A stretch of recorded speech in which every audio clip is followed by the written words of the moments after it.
Boa tarde, meu nome é Pedro Henrique Léo Dantas e tenho um trabalho intitulado como Fungos Filamentosos em Comedouro, Água e Ração de uma Piscicultura de Cultivo de Orocomos de Lótica no território Mochotó, Bahia, no submédio do Rio São Francisco.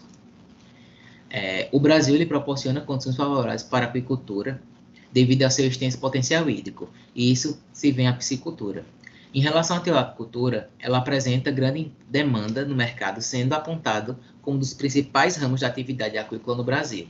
Mesmo que para jovens e grandes empresas, esse tipo de produção tem impacto possivelmente econômico na vida de todos que estão envolvidos. A presença dos fungos em peixes ela pode desencadear problema animal e de saúde pública, gerando impactos aos seres humanos e ocasionando uma perda da economia para pisciculturas intensivas.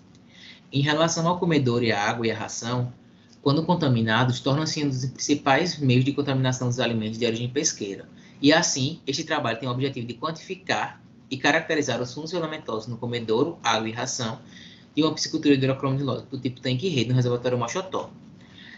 A piscicultura de cultivo de tilápia do Nilo, que foi o local de estudo, ela fica localizada no reservatório Mochotó, no município de Glória, Bahia, na região semiárida do submédio de São Francisco.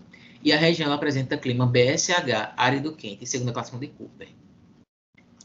Para as coletas do comedouro, foram utilizados 10 comedouros e foi feita uma raspagem com auxílio de uma escova de cerdas rígidas de 10 por 10 em cada comedouro. E o biofilme coletado foi armazenado em um frasco de borosilicato esterilizado e armazenado em uma caixa térmica. Para a coleta de água, foi coletada em 3 pontos: início, meio e fim dos tanques, seguindo a correnteza da água. Foi coletado um volume de 500 ml com a utilização de um frasco de borosilicato esterilizado e armazenado na caixa térmica. Para a coleta da ração, foi coletado aproximadamente 100 gramas da ração e foi armazenado também em um frasco de borosilicato esterilizado e armazenado na caixa térmica. Após as coletas, as amostras foram conduzidas para o Laboratório de Microbiologia e Plantologia LabMIPLAN, na Universidade do Estado da Bahia, para as devidas análises.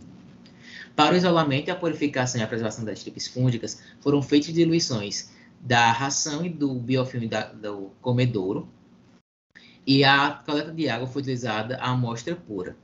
Então, com isso, foi utilizada 100 ml de amostra em 2 tipos de meio de cultura.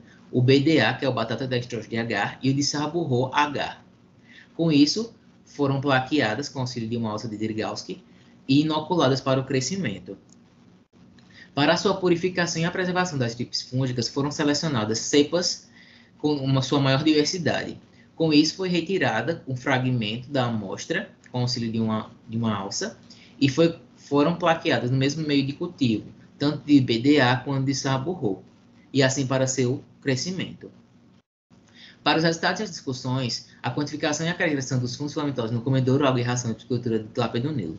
Em relação ao comedouro, o acúmulo de nutrientes provenientes do manejo alimentar e da atrofia do Rio São Francisco, na região investigada, ela pode ter contribuído para o acúmulo de matéria orgânica e formação de biofilme no comedouro dos tanques redes, podendo ter potencializado ou facilitado a multiplicação dos fundamentais nesse nicho. E segundo Dantas e colaboradores de 2021, a presença dos fungos filamentosos em comedouros pode apresentar um potencial risco à piscicultura de tilápia do Nilo, pois podem facilitar a propagação do micro-organismo do cultivo. Em relação à quantidade de fúngicos encontradas nos comedouros, foram isoladas no período seco 32 cepas e no período chuvoso 28 dos fungos filamentosos, promovidos dos 10 comedouros analisados. Então, em relação aos resíduos gerados, foi constituído por alimentos não ingeridos pelo pescado e estão presentes por osmose na margem do comedouro. E o local ele se torna um meio favorável para o crescimento desses patógenos. Com isso, se torna um meio muito favorável para esse crescimento e a aparição deles.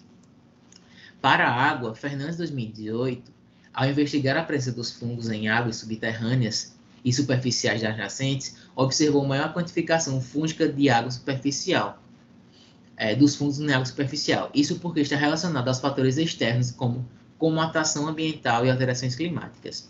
Zagor, 2012, ele favorece ele fala dos fatores como nutrição imprópria, acúmulo da ração e excrementos, que podem promover a proliferação de patógenos hospedeiros na piscicultura. E Pavanelli, em 2008, ele ressalta que estresses ambientais refletem na homeostase dos peixes, deixando alheio à infecção dos enfermidades patógenos. Em relação à água, foram detectados no segundo melhor em todas as amostras. E com isso foram quantificadas 41 unidades formadoras de colônia, com diversidade de 27, e foram evidenciadas diversidades de 8 cepas para o período seco e 19 para o chuvoso. E na sua foi observada que, em sua maioria, fungos que estão no corpo hídrico, eles aparecem com características escuras, e o que pode estar associado à característica do meio aquático. Conceição, ele fala que a melanina ela está associada ao mecanismo de resistência dos fungos e à condição ambiental adversa, podendo também estar relacionada ao mecanismo de defesa adaptado ao meio. Para a ração, a umidade ela pode ter influenciado a presença dos fungos na ração investigada, devido ao seu armazenamento e ocorrência na margem do rio. Quando a ração é armazenada em ambientes com umidade relativa superior à atividade de água apresentada no alimento, ela ocorre a incorporação da umidade do ambiente e favorece o crescimento fúngico devido ao aumento da atividade de água. Segundo Bate, o armazenamento inadequado dos fatores de risco que favorece o surgimento de bolores e micotoxinas nos alimentos. Com isso, foi identificada 58 cepas de fungos filamentosos, sendo 25 encontradas no período seco e 33 no chuvoso. E as colônias, todas as colônias, tanto de água, comedor e ração, elas apresentaram coloração, textura e exploração diversificadas. E possivelmente está diferente devido à ocorrida variação da temperatura e umidade do ambiente, que são fatores que influenciam ao desenvolvimento e aparição desses fungos.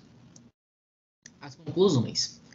O comedouro ele pode representar um nicho de proliferação e acúmulo de bactérias dos fungos filamentosos, se faz necessária a limpeza e higienização dos comedouros, sempre que esteja com moltados de biofilme. E recomenda-se que esse processo de limpeza, higienização e desinfecção sejam realizados em tempo inferior a 30 dias.